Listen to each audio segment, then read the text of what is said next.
মেলাঘরে মিথ্যা গাঁজা মামলায় ফাঁসানোর অভিযোগ প্রসেনজিৎ সাহার পরিবারের পাশে সুদীপ রায় বর্মন। আমার স্বামী, আমি তার স্যালুট জানাই। এই লড়াইটা কি তার ব্যক্তিগত লাভের লিগে? মেলাঘরের ঠাকুরপাড়া এলাকার বাসিন্দা প্রসেনজিৎ সাহাকে মিথ্যা গাঁজা মামলায় ফাঁসানো হয়েছে বলে অভিযোগ তুলে দীর্ঘদিন ধরে ন্যায় বিচারের দাবি জানিয়ে আসছে তার পরিবার। এই পরিস্থিতিতে পরিবারের খোঁজ খবর নিতে রবিবার তাদের বাড়িতে যান প্রদেশ কংগ্রেসের বর্ষীয়ান নেতা সুদীপ রায় বর্মন। এদিন সুদীপ রায় বর্মন প্রসেনজিৎ সাহার পরিবারের সদস্যদের সঙ্গে দীর্ঘ সময় ধরে কথা বলেন এবং ঘটনার বিভিন্ন দিক সম্পর্কে বিস্তারিত জানতে চান। পরিবারের পক্ষ থেকে মামলাটি নিয়ে নিজেদের বক্তব্য ও অভিযোগ তুলে ধরা হয়। তাদের দাবি, প্রসেনজিৎ সাহাকে পরিকল্পিতভাবে মিথ্যা মামলায় জড়ানো হয়েছে এবং তারা সুষ্ঠু তদন্তের মাধ্যমে প্রকৃত সত্য উদ্ঘাটনের দাবি জানাচ্ছেন। পরিবারের বক্তব্য শোনার পর সুদীপ রায় বর্মন তাদের পাশে থাকার আশ্বাস দেন। তিনি বলেন, ন্যায় বিচার প্রতিষ্ঠার লক্ষ্যে যে কোনো গণতান্ত্রিক ও আইনি লড়াইয়ে তিনি এবং তার দল পরিবারের পাশে থাকবে। পাশাপাশি বিষয়টি নিয়ে আগামী দিনে প্রয়োজনীয় পদক্ষেপ গ্রহণ করা হবে বলেও তিনি আশ্বাস দেন। এ সময় তার সঙ্গে উপস্থিত ছিলেন যুব কংগ্রেসের সভাপতি নীলকমল সাহা, দীপক চক্রবর্তী, লক্ষণ দাস সহ কংগ্রেসের একাধিক নেতাকর্মী। সুদীপ রায় বর্মনের এই সফরকে কেন্দ্র করে এলাকায় রাজনৈতিক মহলে ব্যাপক চর্চা শুরু হয়েছে। প্রসেনজিৎ সাহা সে একটা সময় ভারতীয় জনতা পার্টির যুব মোর্চা মন্ডল প্রেসিডেন্ট ছিলেন এবং 2018 সালে ও নির্বাচিত একজন কাউন্সিলর মেলাঘর পৌরসভা। না, এটা কি পৌরসভা? না, পৌরসভা।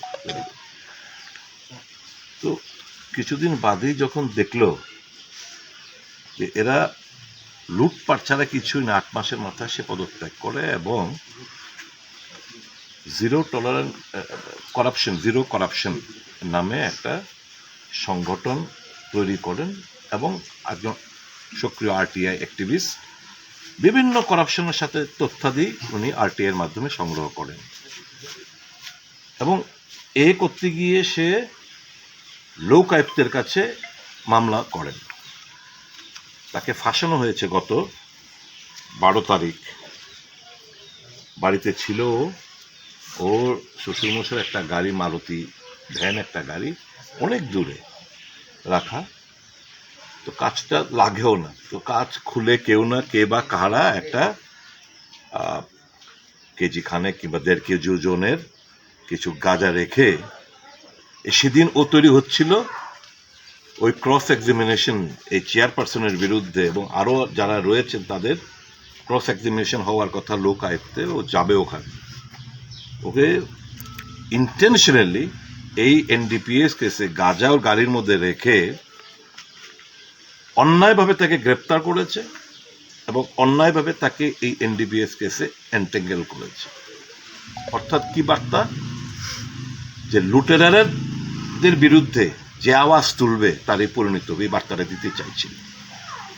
এই খবরটা আমাদের কাছে যখন আসে, আমাদের দলের লোকও না, সে এখন কোনো দলের সাথে জড়িতও নেই, সে একজন সমাজকর্মী, একদম ভালো কাজে লিপ্ত, সে মানুষের হয়ে লড়াইটা লড়তে চাইছে। তাদের বিরুদ্ধে নানাভাবে তাদেরকে ফাঁসানোর চেষ্টা হচ্ছে। অনেক রফা যাদের বিরুদ্ধে এই করাপশন এক্সপোজ করতে গিয়ে তাদের কাছে রফার জন্য অর্থের বিনিময়ে তাদেরকে কেনার চেষ্টা হয়েছিল, সে রাস্তায় হাঁটেনি। তারা বলছেন নাথিং ডুইং, আমরা মানুষের টাকা এটা অপচয় হচ্ছে, লুটে ফুটে খাচ্ছে, এর বিরুদ্ধে আমরা লড়াইটা যে নেমেছি এটা সার্থকতা লাভ করতে হবে এবং লোক আয়ুক্ত মামলা করেছে। কিরকম সরকার একটা কেস ইতিমধ্যে ফাইন্ডিং সহ সরকারের গোচর এনেছে তাদের বিরুদ্ধে প্রসিড করার জন্য, সরকার এখন অনুমোদন দেয়নি। লোক আয়ুক্ত সরকারের অনুমোদন ছাড়া তাদের প্রসিড করতে পারে না।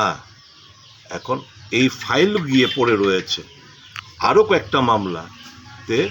সে তার যে তথ্যাদি, সে তথ্যাদি দিয়ে মামলা করেছে এবং যেদিন সাক্ষ্য প্রমাণ তাকে গ্রেপ্তার করে তাকে এই মিথ্যা কেসে তাকে জেলে আটক করে রাখা হয়েছে। উদ্দেশ্য একটাই, আওয়াজ তুলতে পারবে না, করাপশন লুটেরাদের বিরুদ্ধে কোনো প্রতিবাদ কেউ করতে পারবে না, এই বার্তাটা উনি দিতে চাইছেন।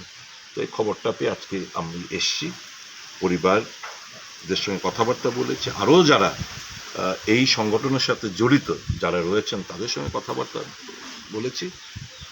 আর মুখ্যমন্ত্রীর আজকে বিকেলবেলায় আমি একটা ফেসবুক লাইভে মুখ্যমন্ত্রীর দৃষ্টি আকর্ষণ করবে, ঘটনাটা বিস্তারিতভাবে ওনার সামনে তুলে ধরবো, যাতে করে উনি অ্যাক্ট করেন এবং প্রয়োজনীয় সমস্ত আইনি